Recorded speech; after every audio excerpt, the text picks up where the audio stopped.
So the UK said, hold my beer. We got ahead of you. And I don't even know if Lena Khan's old enough to drink beer, but Shit.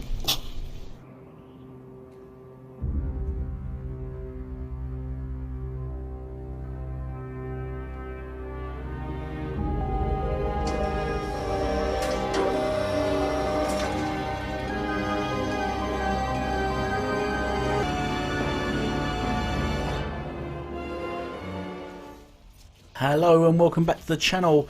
So we've had a lot of news recently, a lot of development that regarding the ABK deal and CMA, the FTC and the EU Commission, all trying to sort of dampen and slow down the process of the ABK deal for Xbox. Now recently there's been a lot of speculation and just nonsense, general rubbish shit talk all over Twitter and various forums and stuff regarding the deal, especially from a certain fan base that are doing their best to downplay the whole thing, trying to make out for some reason that Microsoft are hiding or are lying about something when it's the absolute complete opposite. And with regards to Sony, but more importantly, I think their deal won't go through. So we've got Michael Patcher that was in a interview recently that really explained the whole process and sort of the logistics and the balance of the whole thing really well. He used to be a lawyer himself.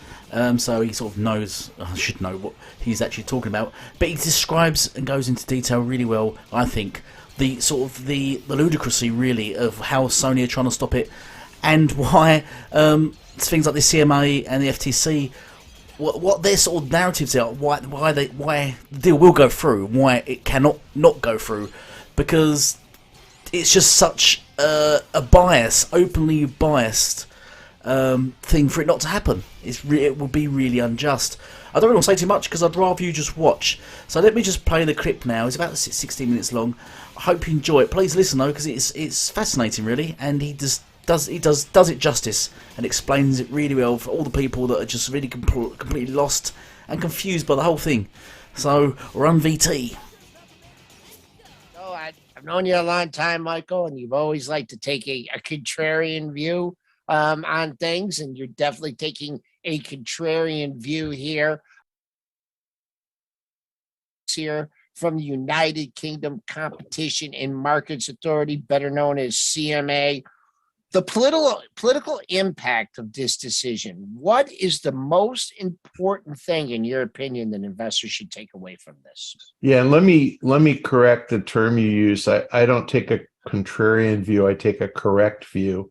And it's not my fault that there are so many people who are out to lunch and don't understand how the law works.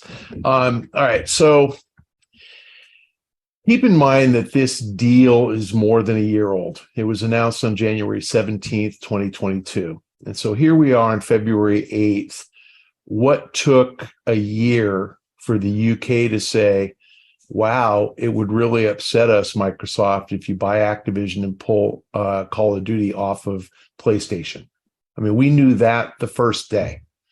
And so to answer your question specifically, what's the political import? Here's what's really going on. You've got three regulatory bodies that are still reviewing the deal. The EU Competition Commission, the UK Competition and Markets Authority, and the United States Federal Trade Commission. Each of them is charged under really similar legal structures with protecting consumers from unfair competition. That's what it really comes down to. So the term of art in the UK is a substantial lessening of competition. Obviously, when you have a merger and you consolidate two big parties, there's the potential that by consolidating the power, they'll raise price and consumers will miss out, or they'll lessen quality and consumers will lose. So that's what all three agencies are looking at.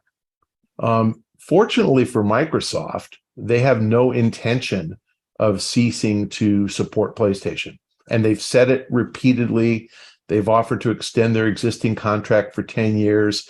They've offered to add Nintendo to the contract, and they're not a party right now. They've offered to add Steam, which is a PC distribution service, to the contract, and they're not a party right now. So they're really bending over backwards trying to say, don't worry, we'll continue to maintain the status quo.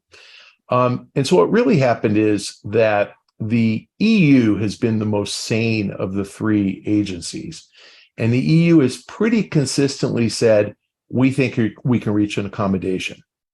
And what happened was that the FTC, led by, I believe she's 33-year-old Lena Khan. Lena Khan's been a lawyer for about half as long as I've been a video game analyst and a quarter of the time that I've been a lawyer.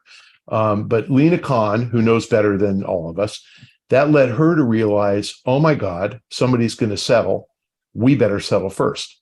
So in December, she filed suit. Now, the market reacted negatively. Oh, if the FTC sues, Microsoft must be a loser. No, no, no. The lawsuit is a mechanism, a device to force Microsoft to the bargaining table. So the FTC thought in December, if we sue, Microsoft will come in here, agree with us, agree to a whole bunch of concessions, and then we can run a victory lap. Look at us. We made big tech back down. We extracted the concessions. We protected the consumer. So what happened? 5 weeks later, the UK said, hold my beer. We're going to do the same thing. So they put out not only an intention to block the merger today, but a list of proposed remedies, because the FTC hasn't done that yet. So the UK said, hold my beer. We got ahead of you. And I don't even know if Lena Khan's old enough to drink beer, but we got ahead of you. We now have remedies. So we're going to reach an agreement with Microsoft before you do. And so I expect that you're going to get the EU to step right in the next couple of weeks and say, wait a minute, we've got some remedies too. What's really going on here politically, to answer your question, is the three agencies all know they have a slam dunk loser in court. They're going to lose. And Microsoft is a big, deep-pocketed corporation that knows it has a slam dunk winner and is prepared to stick this out as long as it takes to beat these guys into submission.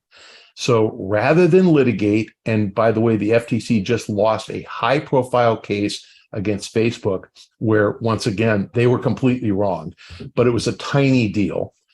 They're not going to lose this big one. They're going to win by extracting concessions with Microsoft. So I expect that the FTC will be back in the next 2 weeks. The EU is going to accelerate to the next 2 weeks. And guess what the UK did today? They set a date for all the proposed remedies to come back to them February 22nd, 2 weeks from today. So let's talk in 2 weeks, because Microsoft's going to reach an agreement with one or more of these guys. They're all jockeying for position. They're elbowing one another to be able to claim we're the ones that made big tech kowtow to us and claim victory. And gamers are going to get Activision content on Game Pass, which is what Microsoft wants. And Sony's not going to lose anything. They're going to continue to get Call of Duty on PlayStation. So I think this deal happens from a trading perspective. And I can't give you the prices because I'm not in front of a Bloomberg monitor, but you are. I think that investors should be right now selling puts on Activision relatively near term. I'd say summer, just to be safe, July, August. But sell puts at the money, 75, 73, wherever it's at right now. And I think those are in the pretty mid-single digit, high single-digit dollar range. So you end up owning the stock at 68. And then I would use those proceeds to buy calls, probably at about the same price. You can make a net neutral trade if you wish to. If you're wrong, then you own the stock at 65 if it goes down. And this is a company that my estimate for 2023, they earn $4.25 a share. And if the deal breaks, they have $14 in cash. So if you own it at 65, you're paying about 13 times this year's earnings. And that's too cheap. So worst case, you own it at 13 times earnings. Best case, you just pocket $7 or $8. You don't have to worry about anything. Setting up a trade as well. But wait a second, Michael, here. This deal broke on January 17th of 22, right? And here you have a big action taken by the CMA. I come from a whole family of lawyers, and my wife's family of lawyers. How is it possible? And I went to law school, so you didn't have to. So there you go. How is it possible, or what do you see in the tea leaves that think that Microsoft is going to come up with a proposed remedy in only 2 weeks? Oh, the proposed remedy is we'll maintain the status quo on consoles. So all games that Activision releases for the next umpteen years, and you can say as long as the PlayStation 5, which is the current console, is in production at scale, 1 million units globally sold per year, we will continue to make Call of Duty available on PlayStation 5. So that'll be maybe 10 years. It won't, they don't have to commit for PlayStation 6, 7, 8, 9, 10, because we don't even know if those things are coming out.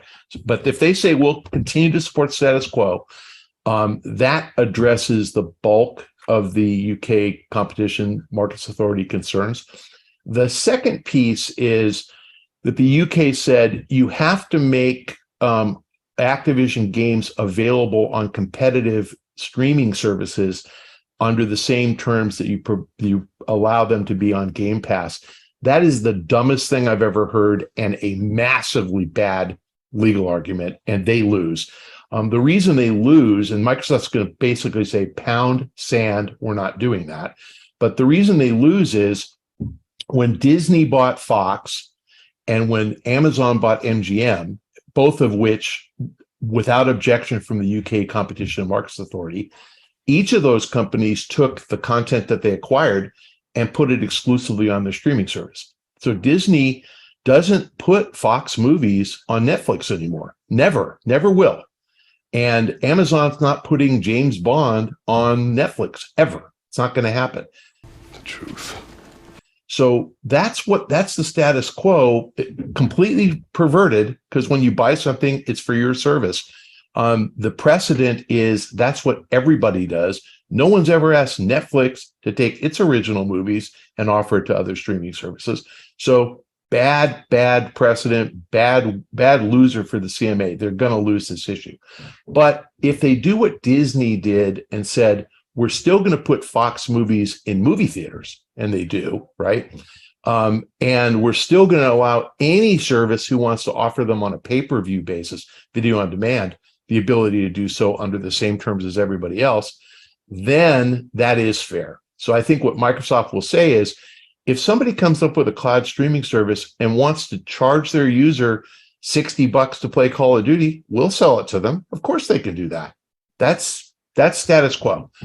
So again, I think the UK is getting ahead of its skis by saying cloud streaming could be a big thing someday, and we want Microsoft to offer it to everybody else. Sony has a cloud streaming service with 45 million users. That's almost double Microsoft's 25 million users. And Sony doesn't put its own content on their day and date. But suddenly the CMA is saying that Microsoft should offer Activision content to Sony day and date. Not happening. Never happened. Sony has a deal with Netflix for Sony pictures, for Sony movies. Uncharted is on Netflix right now, not on Disney Plus, not on Amazon Prime Video. So where is this double standard that only Microsoft has to provide, free access to everybody for content? No way. Slam dunk loser in court. That's the one sticking point. I think the easy solution for Microsoft is to say, you know what, we'll set up a subsidiary in the UK. We'll hire a fully independent board of directors to run it.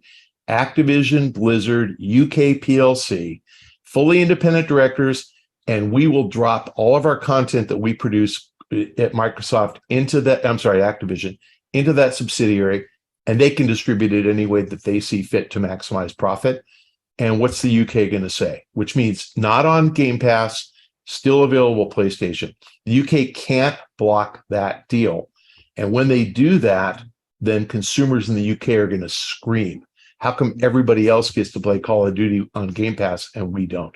So again, the UK position is really poorly reasoned, is a loser in court. A judge will conclude it's a loser. And let me give you the basis for my conviction. I am so certain that I'm right on this, and the FTC is so certain that they're going to lose, and the UK is certain, and the EU, they're scrambling to settle.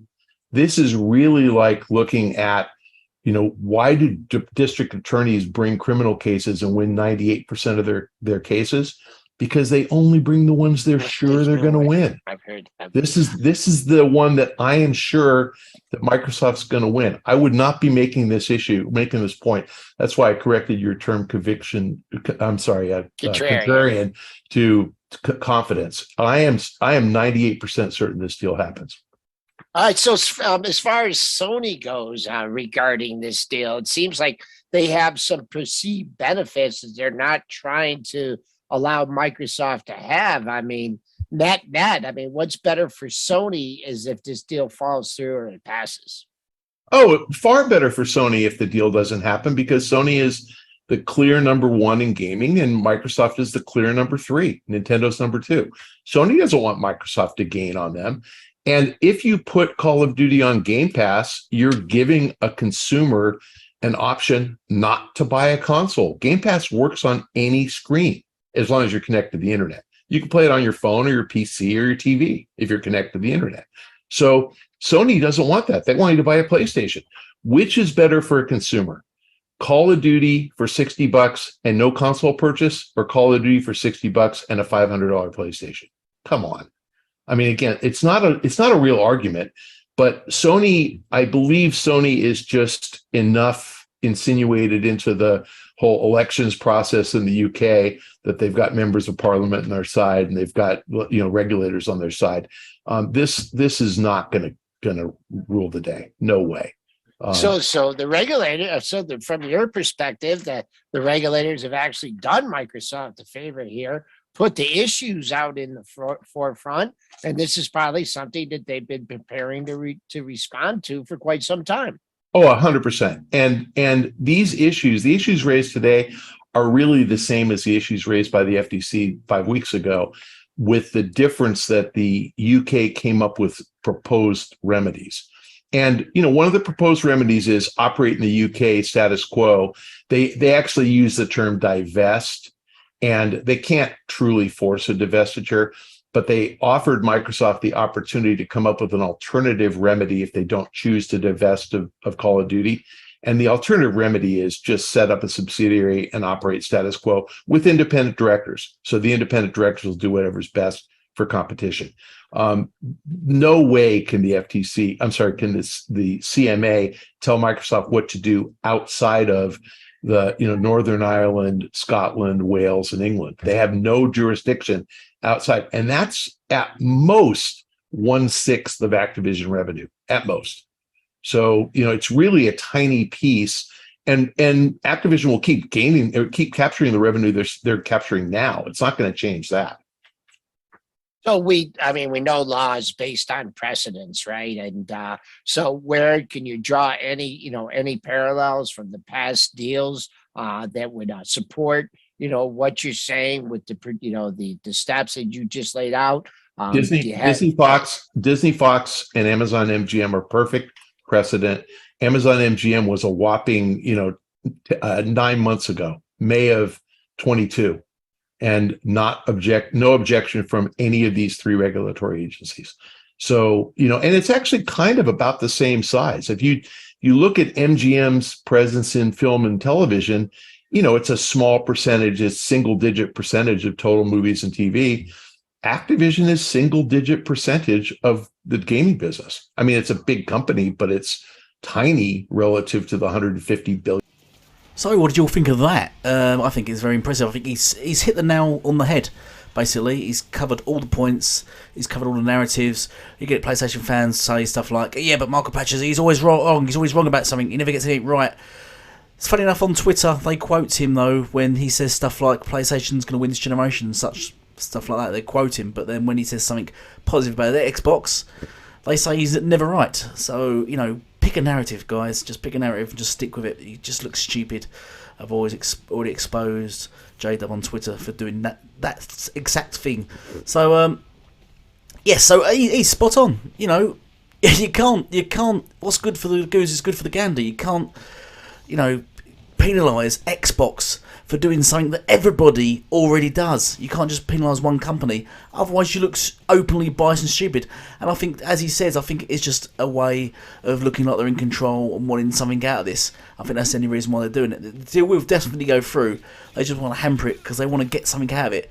It's greed at the end of the day. Greed.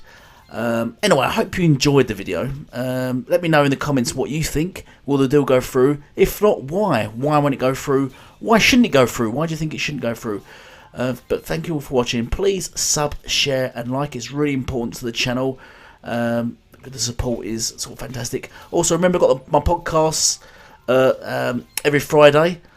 So look out for that. It's 9:30 p.m. That's UK time. I'm not quite sure of all the other times. I think it's roughly about 5:30. One of the American times. Some such. I don't know. Anyway, I'm not going to bore you anymore. Thank you all for watching, and goodbye for now.